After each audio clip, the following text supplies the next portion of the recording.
Hello everyone, welcome back to another blog of my channel. Previous video में मैंने आप सभी के साथ में शेयर किए थे कुछ आइडियाज़ एंड टिप्स जिन्हें यूज़ करके आप अपने किचन के hard water stain and cooktop को इजीली क्लीन कर सकते हैं।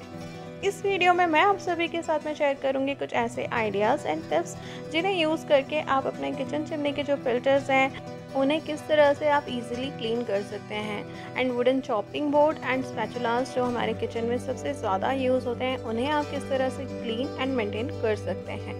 तो चलिए इसी के साथ शुरू करते हैं आज का ये video.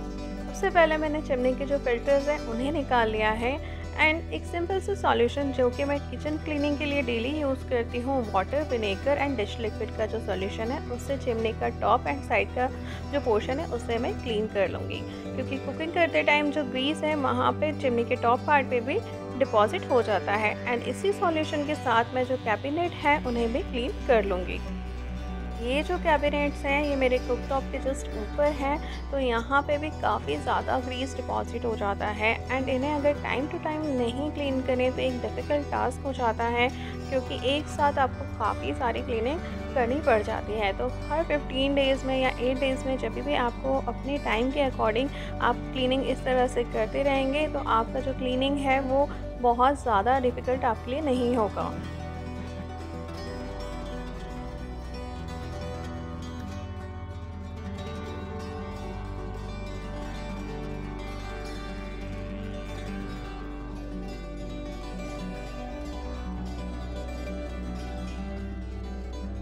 Spatulas and chopping board हमारे किचन में डेली यूज़ होते हैं एंड इनकी जो हम क्लीनिंग करते हैं वो सफिशेंट नहीं रहती है। टाइम टू टाइम इसकी जो डीप क्लीनिंग है वो बहुत ही ज़्यादा ज़रूरी होती है, क्योंकि कई बार oil particles and food particles जो हैं वो इसमें डिपॉजिट रहते हैं एंड जिससे कि बैक्टीरियल ग्रोथ होने के चांसेस बहुत ही ज़्यादा बढ़ जाते हैं। यहाँ पे मैंने एक बड़े से पॉट में water, dish liquid soap and half cup of vinegar को ऐड ऑन किया है एंड इसे मैं अच्छी तरह से बॉईल कर लूँगी। एंड डेली यूज़ होने वाले जितने भी मेरे वुडन स्पैचुलास हैं उन्हें मैं इसमें डाल के 10 मिनट के लिए छोड़ दूँगी। इस प्रोसेस की हेल्प से जो भी एक्स्ट्रा ऑयल पार्टिकल्स हैं, फूड पार्टिकल्स हैं, वो सारे अच्छी तरह से क्लीन हो जाएंगे एंड हमारे जो स्पैचुलास हैं वो अच्छे से क्लीन हो जाएंगे फिर से यूज़ करने के लिए।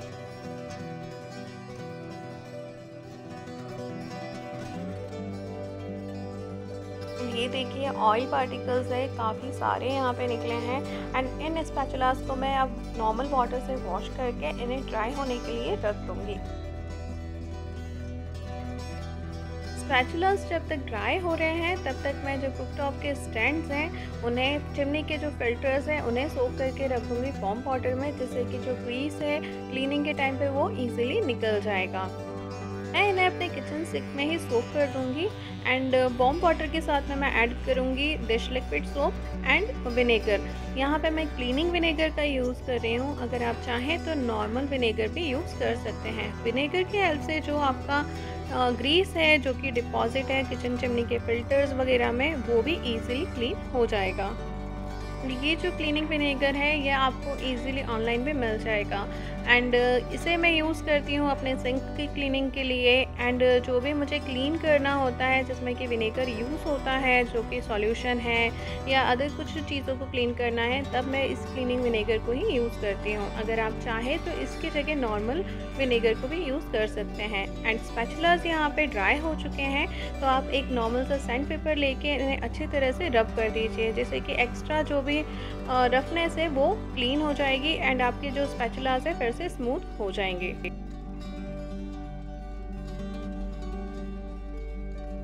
सभी स्पैचुलास को अच्छे से रब करने के बाद यहाँ पे मैंने एक पॉलिश एंड कंडीशनर को यूज़ किया है। पॉलिश जो है आपके किचन यूटेंसिल्स के लिए सेफ़ है, बीज वैक्स के साथ है ये बनी हुई, तो आपके जो किचन यूटेंसिल्स हैं उन पे आप इसे कॉटन के कपड़े के हेल्प से अच्छी तरह से अप्लाई कर दीजिए एंड एक कोट अप्लाई करने के बाद आप इसे कुछ टाइम के लिए ड्राई होने के लिए छोड़ दीजिए, जिससे कि आपके जो स्पैचुलास हैं या जो वुडन के यूटेंसिल्स हैं वो अच्छी तरह से इसे एब्जॉर्ब कर लें। एंड इसी तरह से सभी स्पैचुलास पर मैं पॉलिश को अच्छी तरह से अप्लाई कर दूंगी।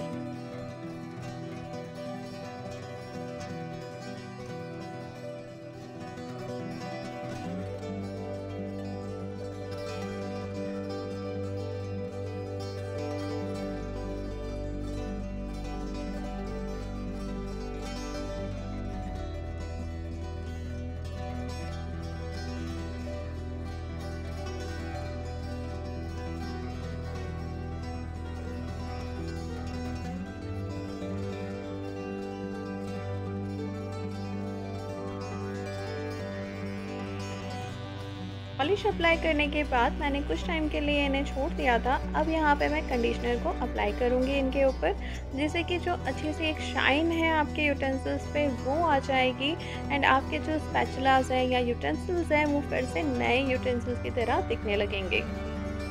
इसे भी आप एक कॉटन के कपड़े की हेल्प से अच्छी तरह से पूरे जो स्पैचुलास हैं उन पे अप्लाई कर दीजिए एंड इसे भी थोड़ी देर के लिए छोड़ दीजिएगा, जिससे कि जो वुडन के यूटेंसिल्स या स्पैचुलास हैं वो अच्छी तरह से इन्हें एब्जॉर्ब कर लें। एंड ये देखिए जो स्पैचुलास है फिर से नए की तरह शाइन करने लगे हैं। अगर आप चीज़ों को अच्छी तरह से क्लीन एंड मेंटेन करके रखते हैं तो जो आपके किचन का सामान हो या घर का सामान काफ़ी लंबे समय तक एकदम नया जैसा दिखता है।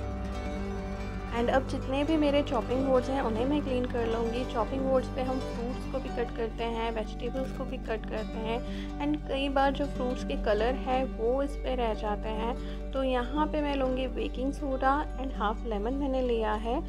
चॉपिंग बोर्ड पे अनियन, गार्लिक हम सभी वेजिटेबल्स को कट करते हैं, जिसका स्ट्रॉन्ग स्मेल जो है वो चॉपिंग बोर्ड में रह जाता है। एंड कई बार फ्रूट्स वगैरह पे हम कट करते हैं तो उसका जो कलर है वो भी चॉपिंग बोर्ड पे रह जाता है, जो वॉश करने के बाद भी नहीं जाता है। एंड जो बेकिंग सोडा है वो एंटी ऑडोर है, एंटी बैक्टीरियल है, तो काफ़ी अच्छे से आपके चॉपिंग बोर्ड वगैरह की जो क्लीनिंग है उसमें वो हेल्पफुल रहता है। बेकिंग सोडा हम सिर्फ किचन में नहीं अपने घर में कहीं भी क्लीनिंग के लिए यूज़ कर सकते हैं। लेमन एंड बेकिंग सोडा को मैं पूरे चॉपिंग बोर्ड पे अच्छी तरह से रब कर दूंगी, जिससे कि अच्छी तरह से जो चॉपिंग बोर्ड है वो मेरे क्लीन हो जाएं।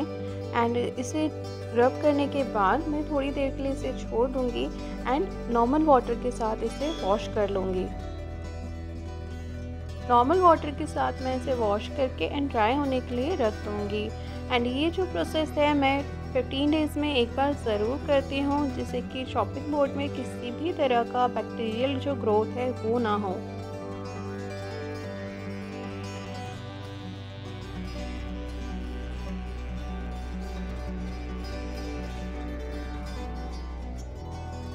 एंड चॉपिंग बोर्ड्स जो हैं वो अच्छे से ड्राई हो चुके हैं।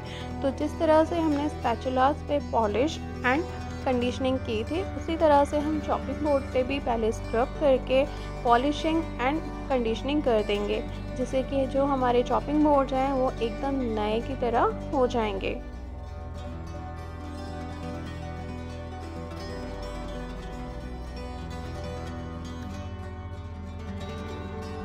पॉलिश को मैं अच्छी तरह से अप्लाई कर दूंगी चॉपिंग बोर्ड पे कॉटन कपड़े की हेल्प से एंड उसके बाद मैं इसे ड्राई होने के लिए रख दूंगी, जिससे कि जो पॉलिश है वो अच्छी तरह से ड्राई हो जाए। एंड उसके बाद मैं जो कंडीशनर है उसे अप्लाई कर दूंगी, जिससे कि एक अच्छा सा शाइन जो है चॉपिंग बोर्ड्स पे आ जाएगा। जो चॉपिंग बोर्ड्स हैं मेरे वो 2 to 3 ईयर ओल्ड है। ये जो चॉपिंग बोर्ड है मेरा ये 2 साल पुराना है।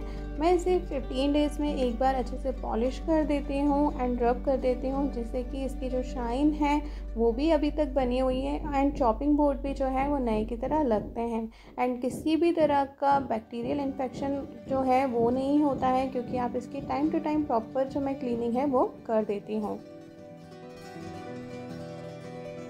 ये देखिए जो हमारे चॉपिंग बोर्ड हैं वो अच्छी तरह से क्लीन हो गए हैं एंड एकदम नए की तरह शाइन कर रहे हैं।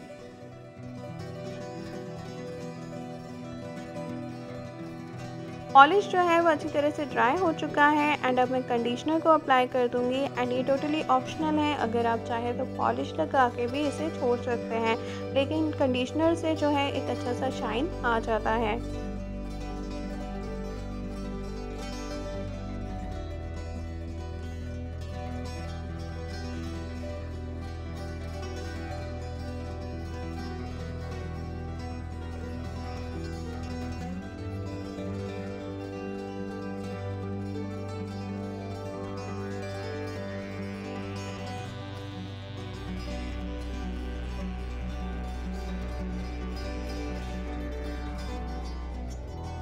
रेगुलरली नाइफ्स को यूज़ करते करते कई बार उनकी जो शार्पनेस है वो कम हो जाती है, तो मैं हमेशा 15 डेज़ में मैंने ये शार्पनर परचेज़ कर रखा है एंड नाइफ्स को जो मैं है शार्प कर लेती हूँ, जिससे कि मुझे कटिंग एंड चॉपिंग करते टाइम कुछ भी प्रॉब्लम नहीं होता है। एंड हर 15 डेज़ में एक बार मैं इसे यूज़ कर लेती हूँ, तो जो नाइफ्स है मेरे वो हमेशा प्रॉपर रहते हैं एंड जब भी मुझे कटिंग एंड चॉपिंग करनी रहती है तो वो स्मूथली हो जाती है।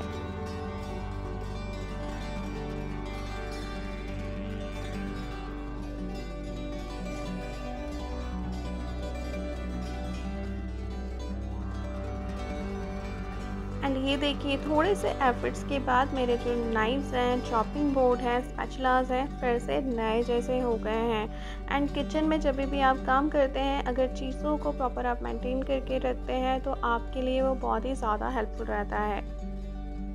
किचन का जो सामान है अगर वो वेल ऑर्गेनाइज है, वेल मेंटेन्ड है, तो काम करने में भी आपको काफ़ी अच्छा लगता है एंड काम भी जो है वो ईज़िली निपट जाते हैं।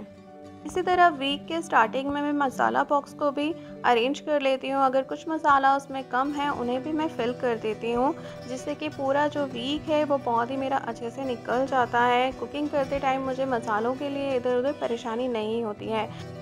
एंड मसाला की जो कटोरी हैं उन्हें अरेंज करने से पहले मैं हमेशा एक टिश्यू पेपर बिछा देती हूँ, जिससे कि अगर मसाला का कुछ भी स्पिलेज होता है तो वो टिश्यू पेपर पे ही गिरता है, मसाला बॉक्स गंदा नहीं होता है। एंड जब तक मैंने बाकी चीज़ों को क्लीन एंड अरेंज किया तब तक जो स्टैंड है और फिल्टर्स हैं वो अच्छे से सोक हो चुके हैं, तो उन्हें मैं अब क्लीन कर लूँगी।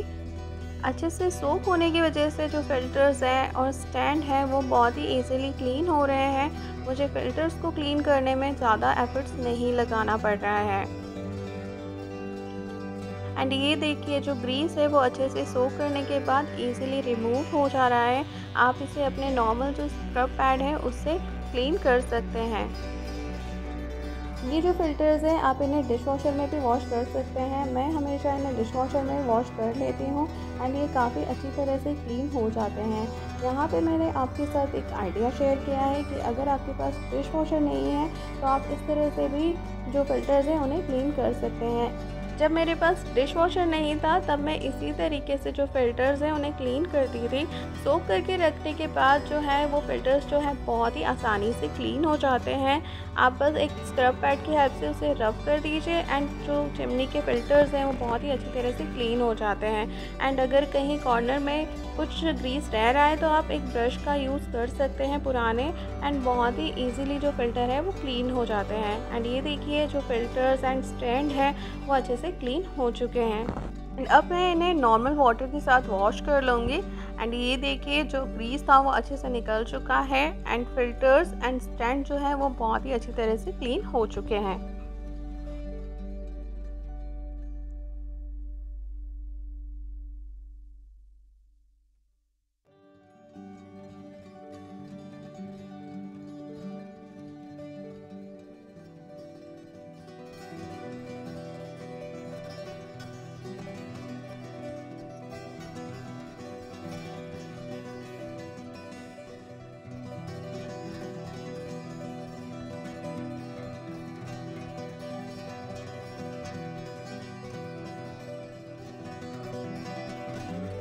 देखिए इजीली जो फ़िल्टर्स हैं वो बहुत ही अच्छी तरह से क्लीन हो चुके हैं। एंड ड्राई होने के बाद मैं इसे चिमनी में वापस लगा दूंगी। ये जो चिमनी है इसे मुझे यूज़ करते करते 12 ईयर हो चुके हैं। किचन के रेनोवेशन के टाइम पे भी हमें ऐसा कुछ प्रॉब्लम इसमें नहीं लगा कि हम इसे रिप्लेस करें, तो हमने इसे ही अभी कंटिन्यू रहने दिया। जब भी अगर फ्यूचर में कुछ प्रॉब्लम आता है तो हम इसे चेंज करने के लिए सोचेंगे, बट अभी ये जो चिमनी है प्रॉपर तरीके से वर्क कर रही है। बस टाइम टू टाइम मुझे इसके फ़िल्टर्स जो हैं उसे क्लीन करना होते हैं एंड जो चिमनी है वो अच्छी तरीके से काम कर रही है। ये था मेरा आज का वीडियो। अगर आपको वीडियो पसंद आया है तो प्लीज़ मेरे इस चैनल को लाइक, शेयर एंड सब्सक्राइब करना ना भूलें। Thanks for watching.